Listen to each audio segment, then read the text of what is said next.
과학기술은 하루가 다르게 발전합니다. 이 모든 과학기술의 원천이 되는 것은 기초과학이죠. 한 나라의 국가 경쟁력을 키우고 경제 성장을 이룩하기 위해서는 기초과학이 발전해야 합니다. 기초과학을 좀 재밌고 또 원리를 이해할 수 있고 기초과학뿐만 아니라 첨단과학, 자연사, 과학기술사 등을 전시하고 있는 과학교육과 체험의 산실. 과학에 대한 흥미를 높이고 과학기술의 대중화에 앞장서고 있는 과학관으로 안내합니다.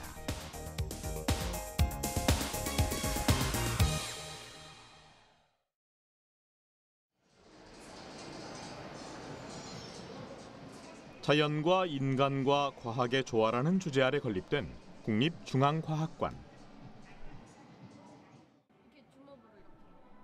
이곳은 일상생활 속에서 만나는 다양한 과학적 현상들을 논리적으로 설명하고 생동감 있는 전시품 작동과 체험을 통해 과학 원리를 자연스럽게 설명합니다. 이곳에 오면 직접 보고 듣고 느끼는 사이 기초과학의 매력에 푹 빠지게 된다는데요.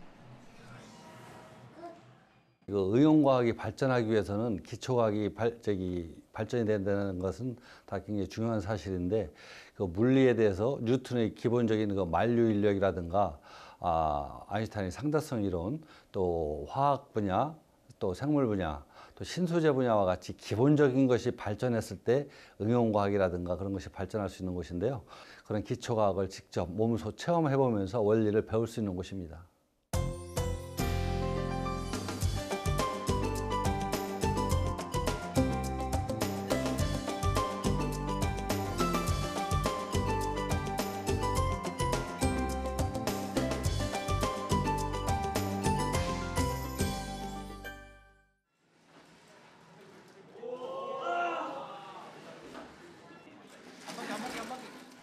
위치 에너지와 운동 에너지, 원심력과 구심력 등 여러 가지 힘과 운동을 복합적으로 체험할 수 있는 원심력 자전거.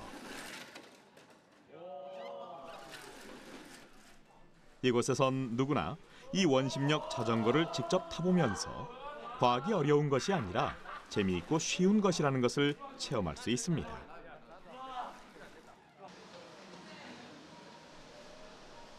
커다란 원형 레일을 따라 한 바퀴 돌기 위해선 어떤 힘이 필요할까요? 이제 그 원리를 알아보기로 하죠. 자전거의 페달을 밟으면 자전거를 움직이게 하는 운동 에너지가 생기고 자전거가 원형 레일을 따라 위로 올라가면서 위치 에너지로 변환됩니다.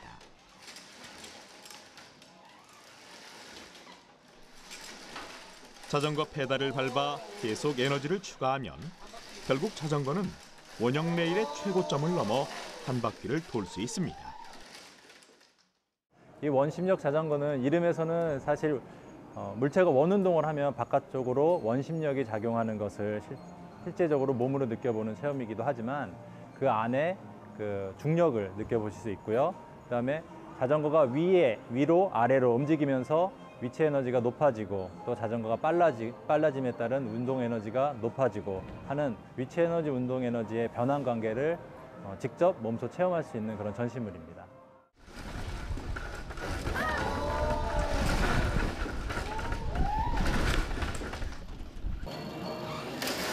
그렇다면 자전거를 타고 한 바퀴 돌아도 사람이 떨어지지 않는 이유는 뭘까요? 회전하는 자전거는 중심축에 연결된 지지대에 의해 구심력이 작용하고 이와 반대로 탑승자는 중심에서 멀어지려고 하는 원심력을 느끼게 됩니다. 자전거가 최저점에 있을 때는 중력과 원심력의 방향이 더해져 탑승자에 가해지는 힘이 커지죠.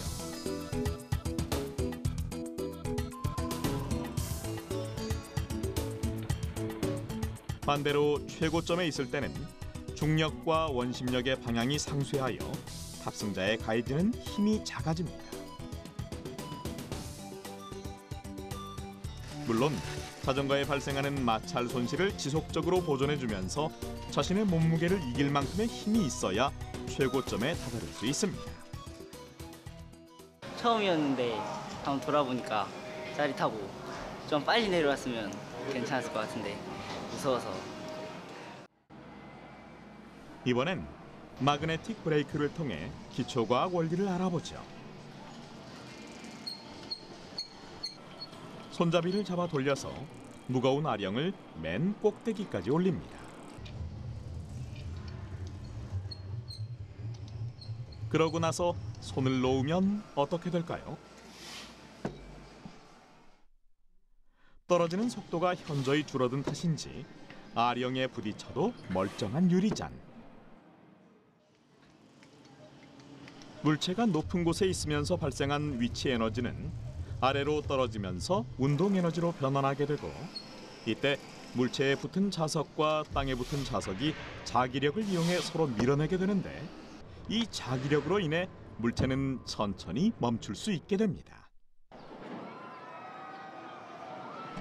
이처럼 물체의 운동 에너지가 전기 에너지로 바뀌면서 속력이 저하되는 원리는 놀이기구의 착지 시스템에서도 흔히 볼 수 있습니다.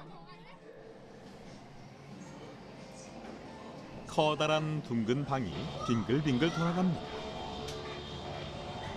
이렇게 회전하는 방 안에서는 어떤 과학적 현상을 발견할 수 있을까요? 방이 회전할 거거든요. 그때는 지구가 자자하는 현상이 돼요. 그때는 공이 내가 앞 사람한테 줘도 공이 직선으로 안 나가고 오른쪽으로 휘면서 갈 거거든요. 지구의 자전과 관계된 현상을 몸소 체험할 수 있는 코리올리의 방. 프랑스의 물리학자 코리올리가 발견한 코리올리의 효과는 지구상에 운동하는 모든 물체가 지구 자전의 영향을 받아 곡선 운동을 하는 것을 말합니다.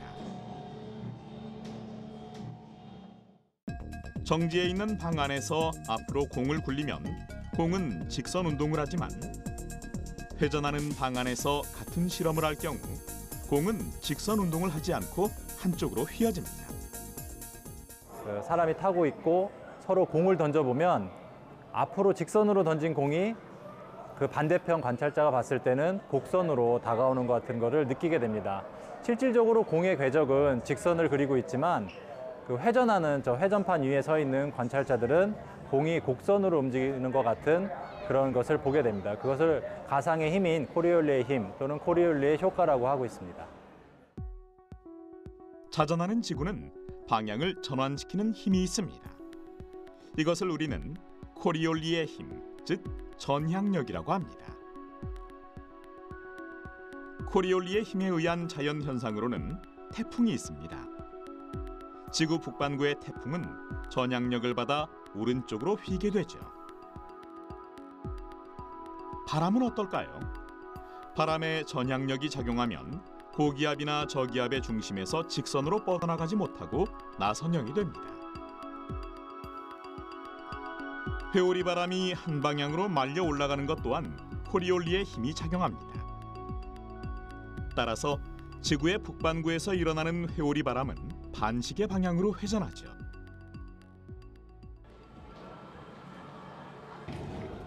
이곳에서는 상대방을 향해 공을 던지거나 굴리면서 코리올리의 효과를 직접 체험하고 배울 수 있습니다.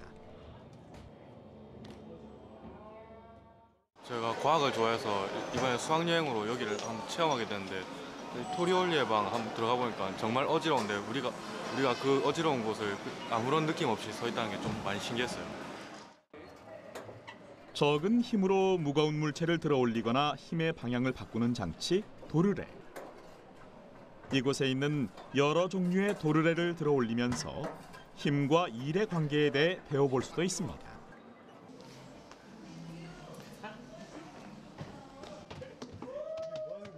그리고 약 15도 정도 기울어져 있는 멀미의 방에서는 멀미가 나는 원리를 깨달을 수 있죠.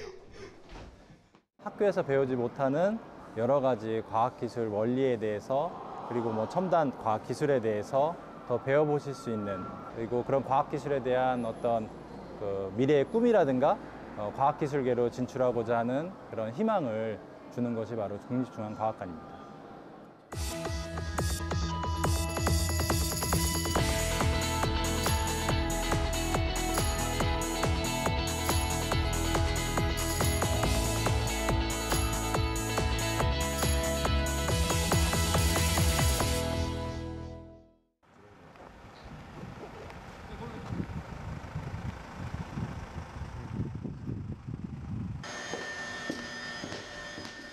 자기 부상 열차 탑승 체험이 가능한 자기 부상 열차 체험관. 이곳에서는 어떻게 자기 부상 열차가 움직이는지 이해하고 자기 부상 열차가 떠오르는 모습을 직접 관찰할 수 있습니다. 이곳 과학관에서 운행 중인 자기 부상 열차. 국내에서 상용화되는 전자석을 이용한 흡인식으로 중저속 구간에 적합한 도시형으로 개발된 열차입니다. 열차에 이제 자석이 생깁니다. 자석이 생겨서 열차에 이제 자석에 달라붙는 철과 자석에 달라붙는 힘이 생겨서 끌어당기는 흡입식을 사용해서 열차가 뜨게 됩니다. 1cm가. 전자석에 전력을 공급해 자기력을 발생시키면 전자석이 레일 위에서 뜨게 됩니다. 전압을 조정해 열차의 전자석과 레일의 간격을 1cm로 유지하고 리니어 모터에 전원을 공급하면 1cm 떨어진 레일에도 전류가 흘러 자기력이 발생합니다. 이때 모터와 레일이 서로 밀고 당기면서 열차가 앞으로 나아가게 되는 거죠. 열차 내부는 다른 전동차와 크게 다른 점이 없습니다. 무인 운전이 가능한 열차이기에 전면부가 개방되어 있고 소음이 적어 내부는 조용합니다.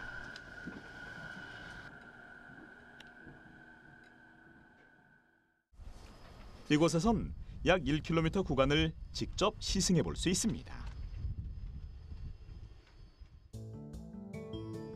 그럼 이제 자기 부상 열차의 부상 원리를 좀 더 자세히 알아보도록 하죠. 열차를 움직이는 힘은 와전류입니다. 바닥에 전기가 잘 통하는 도체가 하나 놓여 있고 거기에 자기장이 다가가면 도체는 자기장이 다가오는 것을 밀쳐내기 위해 방해하는 자기장을 만들어냅니다. 이때 만들어지는 전류가 와전류인데요. 이제 저기장이 이제 여기 사이로 연결과 S極사이로 흐르게 되면 여기 도체 판 사이에 뚫려서 이 사이로 흐르기 때문에 이거는 멈춤이 좀 덜한 거고 저 같은 경우는 이제 막히기 때문에 이 밀쳐내는 힘이 방해가 되기 때문에 이게 이제 멈추게 되는 겁니다. 도체를 직선으로 배열하고 순차적으로 자석의 극을 바꿔주면 도체의 와전류가 형성되면서 자석과 반대의 극이 도체에 만들어집니다. 이렇게 밀고 당기는 힘이 형성되면서 열차가 앞으로 나아가게 되는 거죠. 자기 부상 열차의 핵심은 자기력이라고 할 수 있습니다. 자기력은 밀어내는 힘 천력과 달라붙는 힘 인력을 가지고 있죠. 따라서 자기 부상 열차도 이 두 가지 방식으로 나누어집니다. 밀어내는 힘을 이용할 경우는 반발식 자기 부상 열차, 달라붙는 힘을 이용할 경우는 흡인식 자기 부상 열차라고 할 수 있죠. 중국과 독일은 반발식 자기 부상 열차, 우리나라와 일본은 흡인식 자기 부상 열차 개발에 주력하고 있습니다.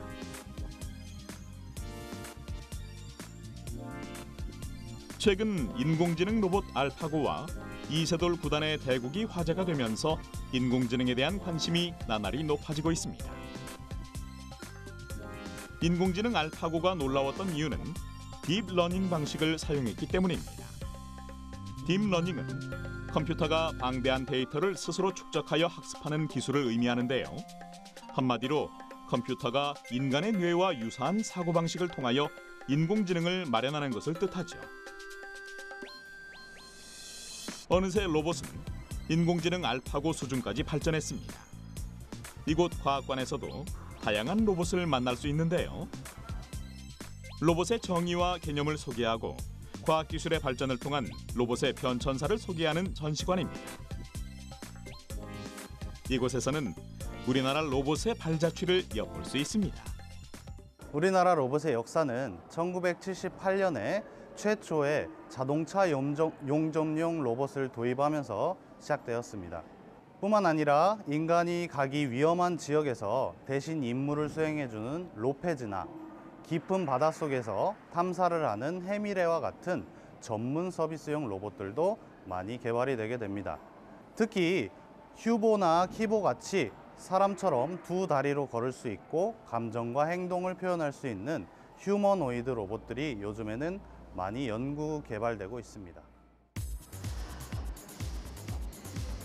첫 번째로 마주한 이 로봇, 산업용 로봇인 델타 로봇입니다. 특정 물건을 빠르게 이동시키는 것이 특징이죠. 델타 로봇은 3차원 공간에서 보통 X, Y, Z 등 특정한 방향으로만 움직이는 제한적인 동작이 한계입니다. 하지만 작동 반경이 넓지 않아 좁은 공간에서 단순 반복적인 이동 작업을 할 때에는 델타 로봇이 그만이죠. 노바10은 1984년 국내 기업이 개발한 최초의 제조업용 로봇입니다. 키 150cm, 총무게 270kg인 이 로봇은 손목에 토치와 같은 다양한 공구를 사용할 수 있어서 다목적 활용이 가능하죠.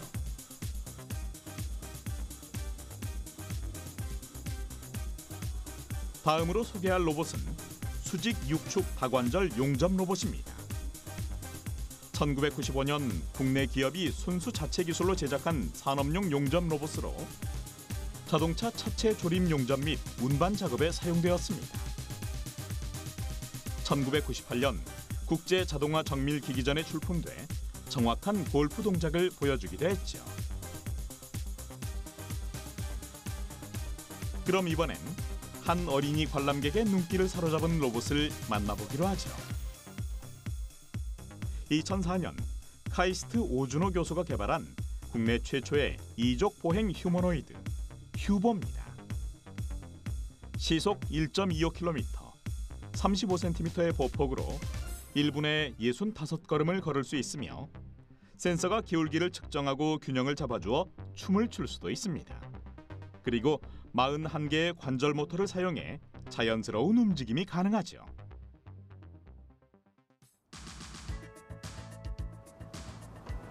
국립중앙과학관 내에 있는 전시품 개발 연구실. 올해 처음 개설된 이 연구실은 해외 과학관들의 전시품을 모방하는 차원을 넘어 과학관 자체에서 개발하는 전시품이 필요하다는 생각에서 만들어졌습니다. 전시품을 직접 개발하는 것이 중요한 이유는 전시품을 만들 수 있는 기술을 확보해야 고장이 났을 때도 신속하게 대비할 수 있고 더 좋은 전시품들을 사람들에게 보여줄 수 있기 때문이죠. 이제 우리나라 과학관에서도 이제 전시품을 직접 만들고 보급하는 그런 기술들이 필요한 시점이 됐습니다. 특히 금년도에는 그 드론을 주제로 하는 전시품을 지금 제작 개발하고 있습니다.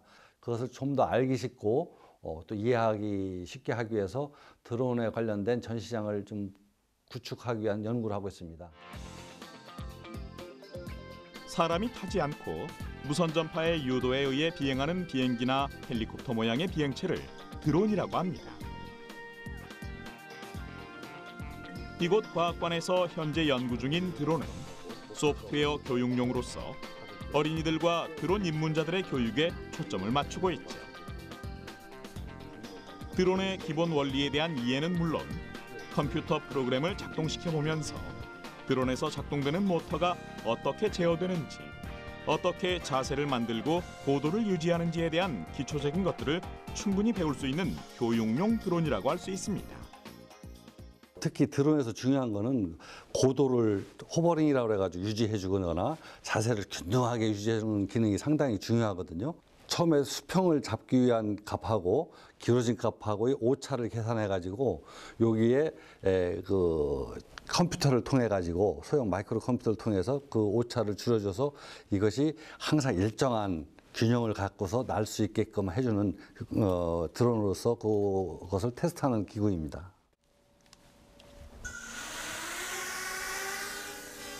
드론의 활용 목적에 따라 다양한 크기와 성능을 가진 비행체들이 개발되고 있습니다. 군사용 대형 드론뿐만 아니라 초소형 드론도 활발하게 개발 연구되고 있죠. 또한 개인의 취미 활동으로 개발되어 상품화된 것도 있는데요. 최근엔 드론을 활용하여 수송에도 활용하는 등 드론의 활용 범위가 점차 넓어지고 있습니다. 특히 요즘에 과학적 이슈로 떠오르는 인공지능이라든가 중력파라든가 그런 것들을 국민들한테 신속하게 정보를 전달하고 지식을 보급하면서 미래에 대한 과학의 비전을 제시할 수 있는 곳으로 더욱 발전시켜 나가겠습니다. 인간의 소박한 일상으로부터 광활한 우주에서 벌어지는 천체의 움직임까지 기초과학의 원리를 벗어나는 것은 없습니다. 따라서 자연의 기초적인 원리를 알아간다는 것, 단지 과학 지식을 습득하는 것이 아니라 우리 삶과 세상에 대한 이해의 깊이를 더하는 일입니다. 직접 보고 듣고 만지는 과학을 통해 과학문화 확산에 앞장서온 국립중앙과학관. 이제는 전시품을 직접 만들고 과학기술을 보급하며 우리 과학기술 수준에 맞는 과학관을 만들어가고 있습니다.